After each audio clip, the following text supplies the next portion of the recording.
The General Secretary of Aviation Roundtable, Mr. Olumide, is our guest on the program today, and he emphasizes the need for the industry to step up its game to be ranked amongst the best in the world. What the Aviation Roundtable talks about is safety.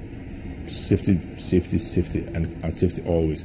In addressing safety, we also look at the economic part of it, because once the economic part of the industry is not well addressed, it can creep into safety. So these are the things that the Aviation Roundtable is fixed on, and that's why if you watch our communique, we practically address that. Yes, why we want our aircraft to fly, why we want our airports to be safe, there also must be a common ground. There must be a ground that provides that economic power to make the airlines viable, because it is the airlines that drive the industry, not the other way around. Having airports as an airline is having sharks. You need airlines for the airports to sustain themselves. You need airlines for NCA to say yes, they are regulated, because you must regulate somebody. You need the airlines, and for the airlines to stay and fly and be competent to compete, there must be that economic power on their part. The other one is the bilateral and multilateral air services agreement. It's still there today. You can, if you can remember that the airlines all said they were not ready for the single African skies that's just been signed about three weeks ago, sometime last month. I mean, in Addis Ababa. Those are the kind of agreement that we highlighted there. That when these things are supposed to be, they're like oil blocks. Our airlines should benefit from it, because these are rights that belong to the country, and it's meant for the airlines to benefit. But when you have such agreements in place and the airlines are already complaining when they're supposed to be benefiting, it shows that there was poor coordination, and there was a communication breakdown between the government and the airlines. Then if you look at it, there was the issue of aviation security, which is still coming up now with the issue of the baggage opening on the runway. There's the issue of the autonomy. I'm happy the NCA just got their certification back, for the category 1, but we also raised the issue about giving NCA full autonomy, so that there will be no extraneous interference in the work and activities of NCA. The Nigerian Aviation Security Program is domiciled with the NCA, and the regulation of the industry also with the NCA. A regulatory body is supposed to be autonomous, and that is what we want to see our NCA look like, not an NCA that depends so much and listens to the government at all points. We don't want airlines to just remain standalone and everybody fights to death just to make profit. What we're advocating, that if you are not too eager to merge, you must find a level of cooperation, whether commercial level of cooperation. Most important, probably a commercial operation is what we are advocating, so that you don't bleed in competition.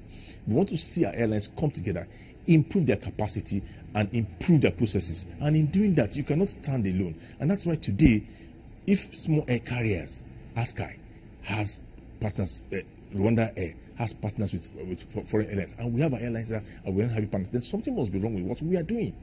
And we cannot continue to fight ourselves. We cannot continue to compete against ourselves when you're not even strong. So in order to build a viable domestic carrier, we say, look at it, the local carriers should look at themselves and see how they can work things out jointly and improve the system for us all. It's a win-win for everybody, and that's what we are advocating, that the security at the airport should be the bedrock of airport administration, not just the terminal building that the passengers see and they complain about. We are more interested about the security of the airports. For the first time, we're having our airport certified. Now the airlines will now be able to reduce their insurance package, what they pay. So I think it's good for us. What we just need to do is ensure that they go further by ensuring these airports, so that when incidents occur that are not the fault of the airline, the airport can easily respond, rather than put the airlines in a query to get compensation.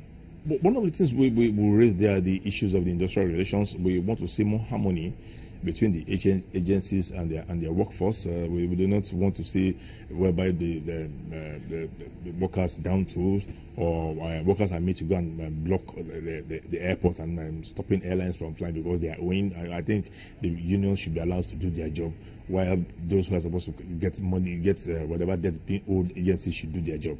It's not for the unions to go and stop flights because the airlines are owing their agencies. We need some improved performance within the industrial relations of the organizations. The issue of the human capacity in the industry, the government told us they were starting with capturing and right-sizing the agencies and putting the square pegs in square holes, but we feel there's still a gap in that place. We're not so happy with the organogram in the industry, because for a perfect organogram gives efficient services, and brings out the best in an organization. So we also want the government to look at human relations within the agencies, and that will help the agencies themselves.